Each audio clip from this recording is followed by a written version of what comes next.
How's it going, everyone? It's Sam.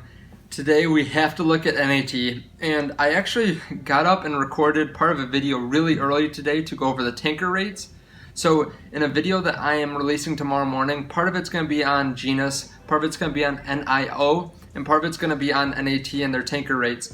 So I'm going to go over those again right now because I felt like I didn't want to wait till tomorrow to talk about this because NAT was up really big on the day, and so were a lot of the other tankers across the board, really. So I want to go over that and just kind of talk about my feelings on it and why I'm bullish on NAT still, but some things to look out for because I think that there are some people blindly throwing money at the stock, or they're trading on something that isn't in the news. So I want to go over that, but before we do, if you don't mind hitting the like button, I actually have family here, so I needed to jump and do this recording real quick, just because I really want to get this out to you so that you can have it right after the market closes today.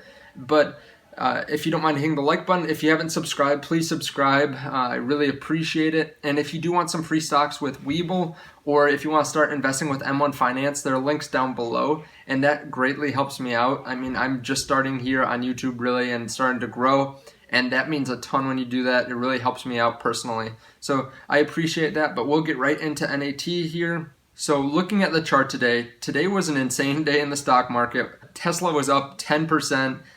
The tankers were up 8%, some of them, and different companies like CCL were up 10%. There was a lot of variance across the board for what you saw today. But as we can see here, NAT went up pretty drastically throughout the day, so we're down 1% after market, but we were up to almost 10%, so over 9% on the day at one point, and now we're back at about 6.2% or 7%-ish. So we're up massively on the day. We can also see it in other stocks too. So DHT was up pretty big on the day. They were up over 6%. STNG was up over 5.5%. And all of the other tankers were up too. And the only thing that I can tell which caused this is, first of all, it helps when the general stock market is up. It usually tends to lead to a better day for tankers. But we also have this tanker report. So this is something that, again, this is what I cover in the video tomorrow, but it's pretty interesting because each week we have this tanker report comes out and it tells us what the rates are for that week, so the spot tanker rates. And I talked about this in a video earlier this week, which I'll link here, but we had an indication from a couple other reports that were daily reports that talked about how the oil tanker rate or the spot tanker rate went up throughout the week.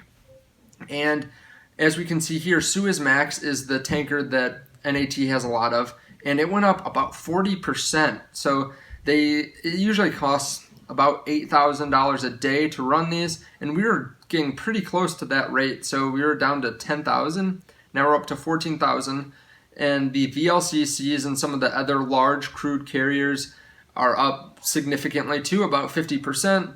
Even these Aframaxes are up, but we go down here and we see the clean carriers. The clean carriers are actually down significantly. So LR2s are down about 25%, and these LR1s are down really significantly too, almost being cut in half. So overall, the index is up about 30%, but these clean carriers are down massively on the day. And if you don't know what clean carriers are, they carry a lot of the oil that's not just crude oil, but it's been refined a little bit. It's already more of a finished product than these crude carriers. And that's what STNG has. So their rates for what they should have been getting, which again, this is not just a company rate, this is across the whole oil tanker market. They most likely went down pretty drastically this week. So that is where I see a little bit of risk here. So this company went up 6% today, and their rates went down pretty significantly.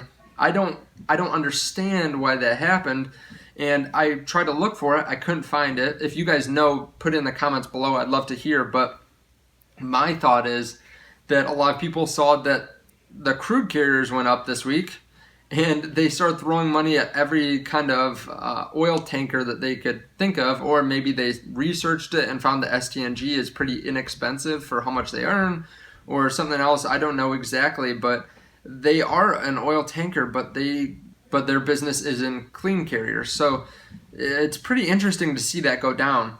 Now, I will say there has been some recent news which has been good, and I'm just going to go through some of the bullish points on NAT because there's been a lot that has come out over the last few months that lead it into a positive direction.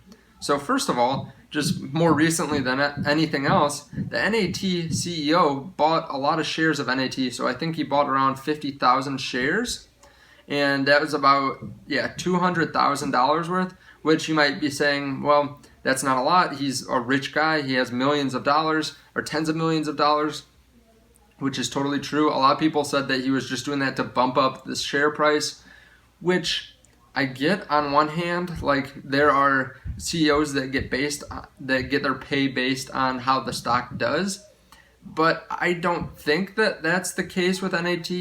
I haven't heard anything about that. It's not like Elon Musk where if they hit certain requirements, then he gets billions of dollars or something like that. So I don't see that really happening. And if he thinks the stock price is going to be cut down in half and go back to $2, I don't know why he'd waste $100,000 on that. So that is one piece of bullish news that came out over the last week or so. And about a week and a half before that, or 2 weeks, his son bought a bunch of shares. He bought the same amount. It was 50,000 shares worth, or $200,000. And I think that's a good sign too. He bought around the same price or something. But that is a good sign. He bought in the low fours. He was thinking that the stock's undervalued. And they have a better outlook on the stock and more knowledge than we do as retail investors. So they felt confident in it. They wanted to put their hard-earned money in it, so they bought more shares. So usually that's a good sign if insiders are buying. They also declared this dividend a while ago, 20 cents a share, and that's payable in early September. So that's a good sign. They declared that at the end of May, which is before the end of the second quarter, which is, it was really actually pretty early in the second quarter that they declared this. About halfway through the second quarter, they were declaring the dividend for the quarter. So that's good news. They also have really long contracts. So I know that we talked about the spot tanker rates, but this is just for new, like the daily rate. They have longer term contracts that were paying a lot more than this. And they've also made a lot this year, just in general, like $50,000 a day compared to $20,000 in 2019. And that was up from the year before. So that is definitely a good sign. They also are going to probably tick up here soon because July is one of their lower months. So as we can see here, and I've talked about this before, April, May, and July are usually their worst months, and that ticks up soon. So the fact that we're already seeing just a slight tick up now is a good sign, I think. And this is going to start ticking up around the time that they announce earnings, which I believe is just right around halfway through August or towards the middle to end of August.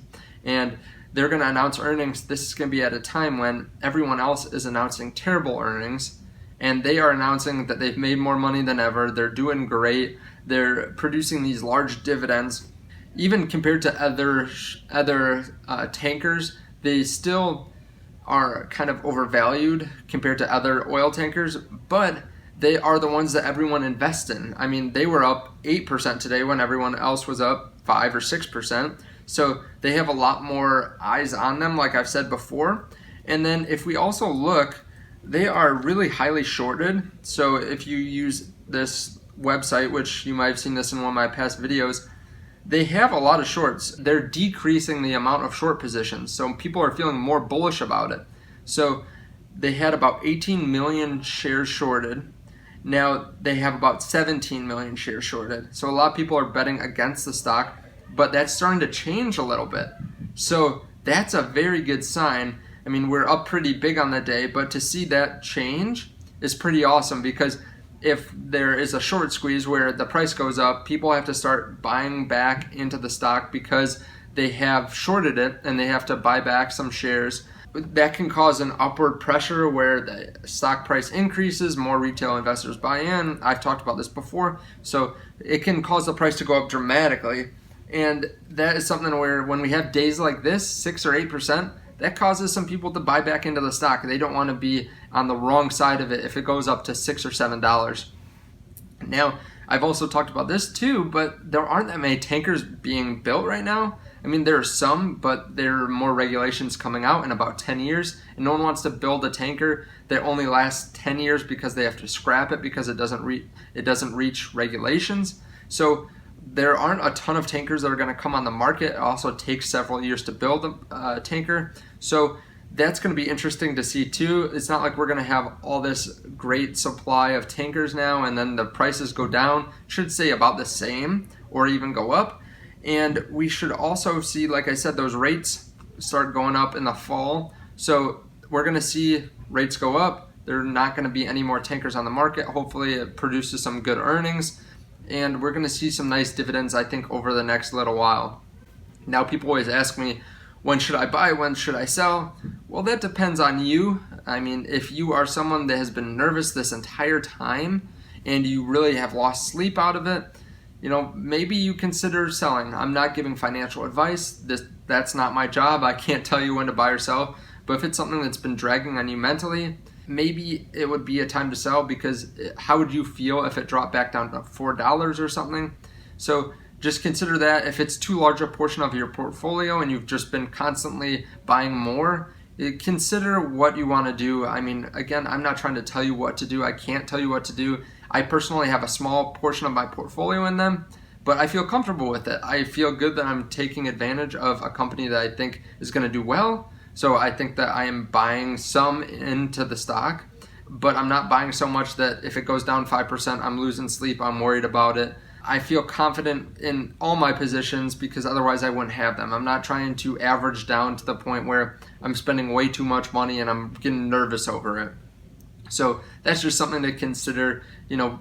Take your own personal profile, your investing mindset, and then just what your portfolio looks like into account to determine this. It can't be only based off the numbers, because the numbers could go up 100%, we could double in price, or they could go down drastically and the stock price could be cut in half. So there's no way of knowing. We just know what our outlook is, or what we believe, and the facts that are in front of us, but we can't tell where the stock price is going to go in a few months. So I appreciate you guys watching. Again, use those links if you want to get some free stocks and some free money. Start investing with M1. It really does help me out a lot. So I appreciate it. Thank you for hitting the like button, and I will see you in the next video. Bye.